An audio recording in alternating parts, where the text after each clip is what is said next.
We're going to have a short session today because really we left off with only sort of one or two questions from yesterday. So that doesn't mean we can't discuss some other things.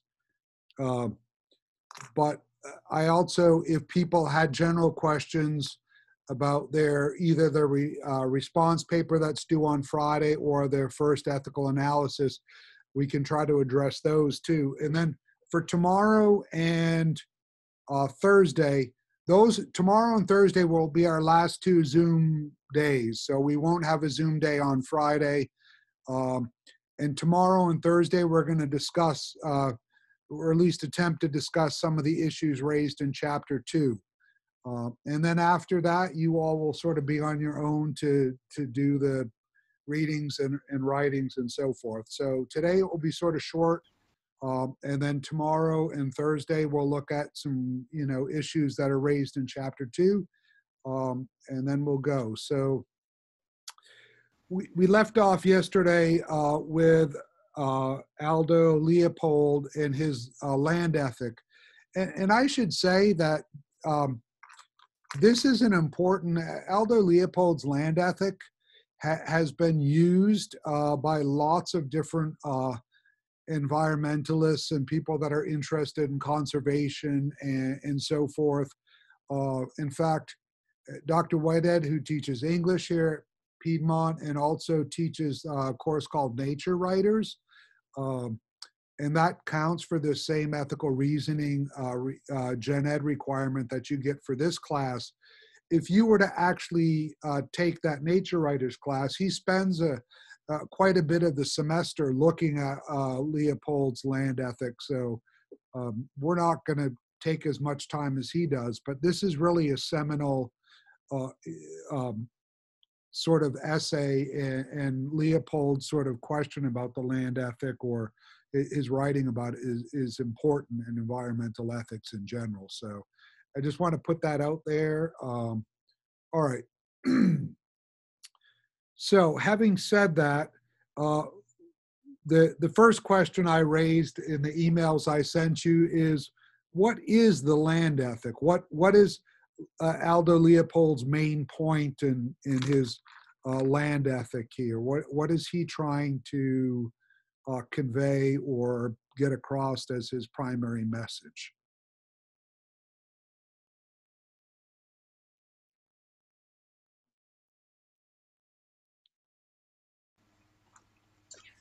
Is that on like the textbook? Yeah. So what's he all about? What's he trying to convey there in the land ethic? Danny, you were going to say something? Yeah, I'll give it a whirl if you don't mind. Go for it. Right on. I guess he was trying to get at the fact that we don't really have any established ethics for land, whereas we do for people, individuals, things. But I guess land itself is sort of more of what was he getting at? A privilege rather than an obligation. Right. So, and what do you think he means by that? A privilege rather than an obligation? Well, we don't have any kind of universal shared meaning, I guess, between our relationship to the land and compared to, universal meanings and intrinsic values between people. Okay. So, and if we, now remember, he wrote this in 49, 50-ish, okay? So Yeah. We're talking 70 years ago, all right? So it wasn't yesterday that he wrote. But by making that, and you're right, Danny, that is sort of what he's driving at. By making that observation in 1949, 1950, how does he see that affecting our relationship with nature then?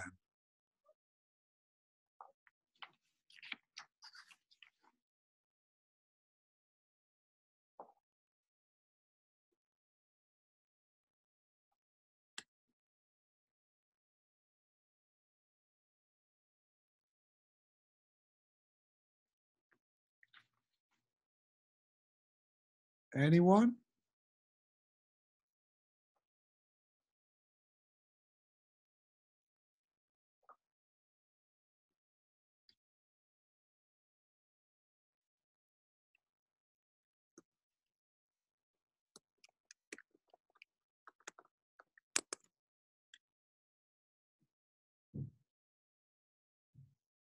Okay, so um, the Mindy's suggesting that contact with the natural world was crucial in shaping our ability to extend our ethics beyond our own self-interest, and so that's certainly what Leopold uh, is hoping, but there's not a lot of evidence that that really is taking place, is there? Because he's writing in 1949, 1950.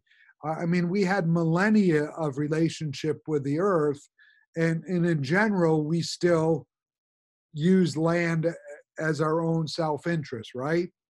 Uh, but his hope is that if we can develop some notion of a land ethic, that the earth itself has an intrinsic value, then that will force us to begin to establish a new relationship and value the earth in a way that up until that point he feels most people haven't valued the earth. Uh, One thing, you know, and so one of his hopes is that he wants to move away from what at that point the conservationist movement for the most part was really guided by this notion of, you know, you protect things so we can use them for development. Now, there were conservationists that behaved other ways, and obviously things like the Sierra Club and those things promoted a different kind of use of the land. But for the most part, you know, what Leopold sees is that that's generally the reason why people engage in conservation, is so that they can develop the land for some meaningful, quote unquote, meaningful use for humanity. Um, and that we need to shift that. And then he talks about this notion of ecological uh, conscience. And what is he referring to when he's talking about an ecological conscience? I think what he's going for is um, he's trying to he's trying to make he's trying to have us believe that they're that the answer to this sort of kind of question to the ecological conscience is more conservation education. Okay, so he certainly believes that there needs to be more conservation education and the kind of conservation he's talking about, right? Remember, because he doesn't want the education to be about, you know, let's conserve things to develop it. He wants it to be about nature has its own intrinsic value.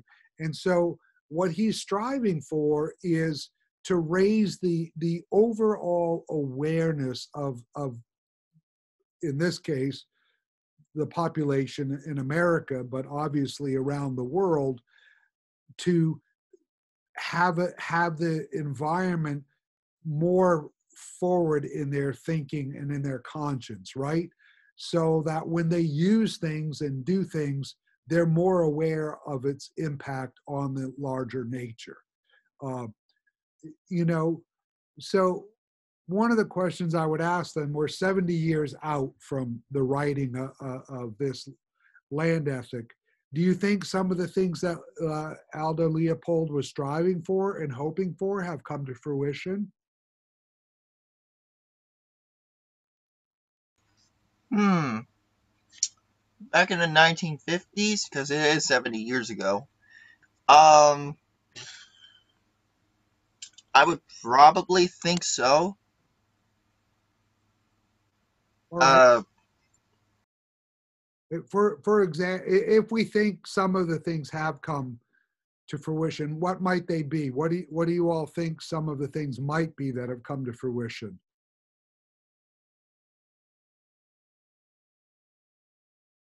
Are people more ecologically conscious today? Let's just start there.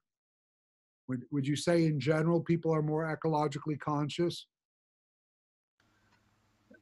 I mean, like, um, I'm kind of ecological conscious because, like, one, I'm currently living in uh somewhere in the woods right now, and Okay. plus, um, it's a little bit it's my backyard has like a lot of plants that probably my family and I need to mow mow down on and clear the lawn. Um, because like it could because there could be like more weeds, more insects that would probably infect the backyard.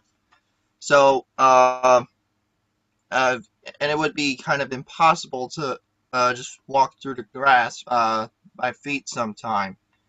And that's kind of what made me conscious about it. Okay, all right. So Mindy posted a couple things suggesting that she thinks we are, at least in some places, more ecologically conscious in that uh, not everywhere, but people are. She also talked about how some people are recycling paper now and creating more biodegradable products and biodegradable packaging and so forth. So there's more of an awareness about the ecology. That would probably be a fair thing to say.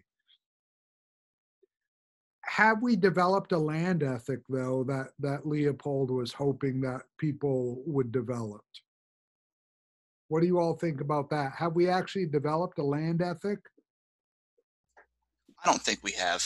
Um, No. no. Sorry, Abigail, if you were going to speak, you want me to step out? Abigail, were you going to say something?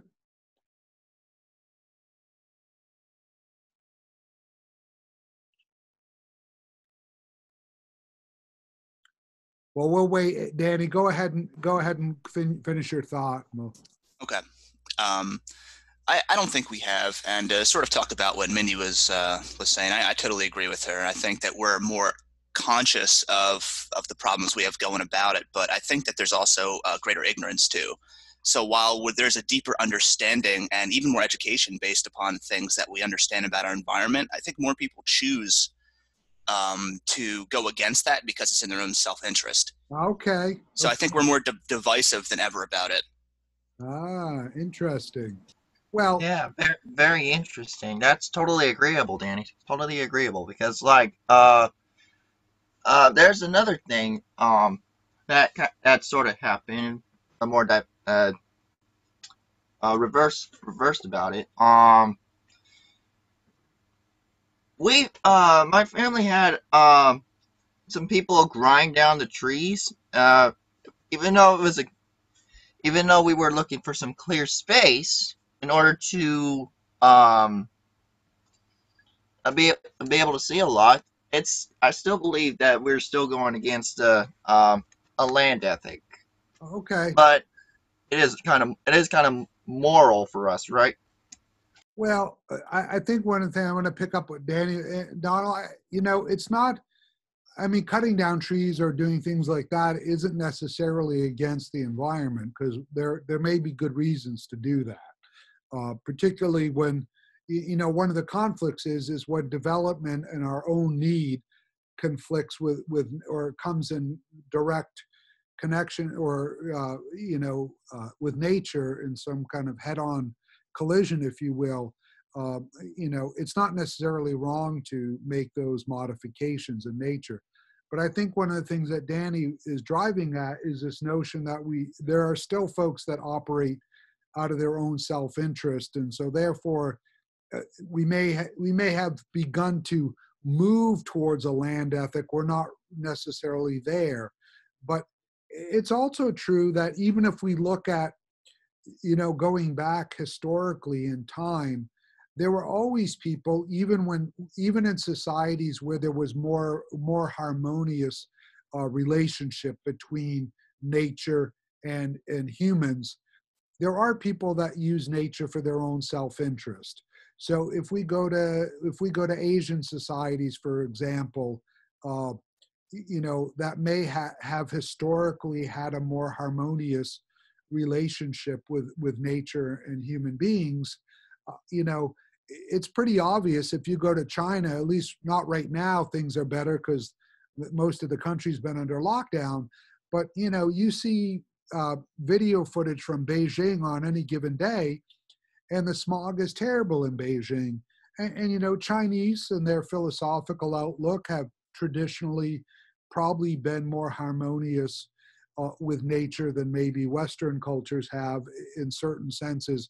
But they've also harnessed the land and used coal and other things to perpetuate sort of the Industrial Revolution. And so one of the problems uh, that has come into sort of capitalism writ large, where however that's functioned, whether it's in a sort of society where capitalism is the driving enterprise, which is the case in most Western societies, or if you go to China, while it's a communist country, or Vietnam, which is also a communist country, capitalism is still the engine that's fueling the economies in those countries, even if the political structure is communist. The economic structure is highly capitalistic.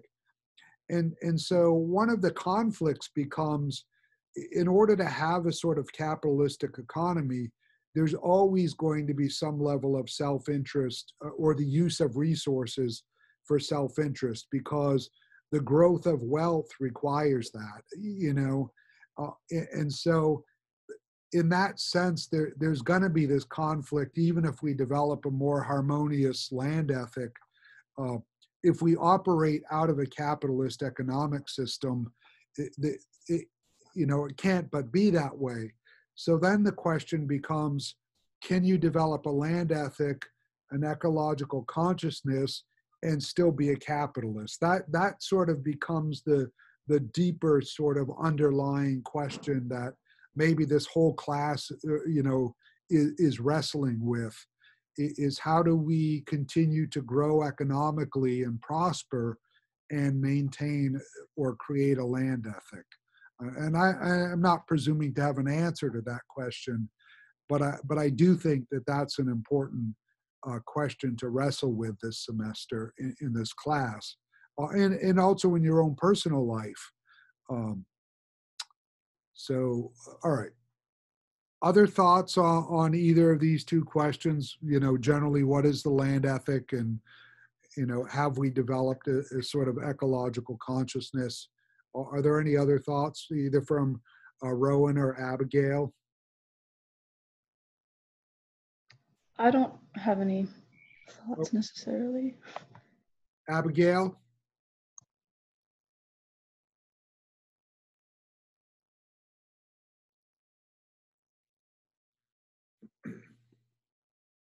I think her internet's kind of a little shaky. Yeah, Tim. it is. And so she might, therefore, she might send us a message through the chat. All right. Were there any questions from yesterday's sort of, we spent a lot more time and addressed a lot of things. Were there anything left unanswered from yesterday that you all want to address?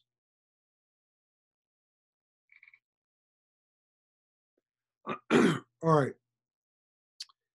I sent you, hopefully, the sort of additional guidelines or guidance I sent on your response papers will be helpful in you crafting those.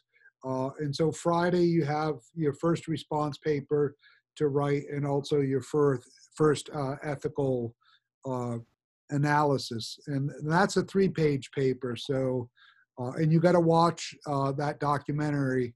And so what you want to do as you're watching that documentary, seeing how consequentialism is the sort of ethical theory you're going to be looking at, you're going to sort of watch the documentary with that sort of moral theory in mind, okay? So because you're going to address this sort of problem, the moral issue, from that standpoint. One second, Donald, okay? And you can make your position. You can argue from either side of consequentialism. So, meaning that you can make a moral case for it or against it. So I'm not telling you which way you need to use consequentialism. I'm just saying that's the moral theory you need to use. And so once you develop your argument, that's where you're going to sort of figure out where it goes. Okay, Donald, go ahead. Okay, so the documentary is the one you were talking about called Dirty Business? Is that the So if is that what it's titled? Yes. Yeah, because I Okay. saw it through the canvas. Yeah. So it's in Canvas and it's linked. So that's what you'll watch. And all the videos that you need to watch are in that folder that I initially shared with you. If you all need me to share that YouTube folder again, I can do that. But all of them are in there, and they're titled and stuff. So you'll easily be able to find it. So if you want me to share the YouTube folder again, I can do that. But um, Yeah. they're okay. I'll share that folder again just so you'll have it. But they're Yeah, that way I wouldn't get confused. okay. Well, all the videos are in one folder, so you'll just make sure you watch the correct one once you get to it. Gotcha. All right. All right, folks. And Yeah. and the last Zoom meetings, are they tomorrow and Thursday? Yeah. Or Tomorrow and okay. Thursday, we'll discuss chapter 2, and then that will be it. So we'll meet tomorrow and Thursday, and that will be it. All right. All right. See you all tomorrow. Take care of yourselves. Right on. Have a good one. See you guys. And happy birthday, Mindy. Bye. Oh yeah, happy birthday. Bye.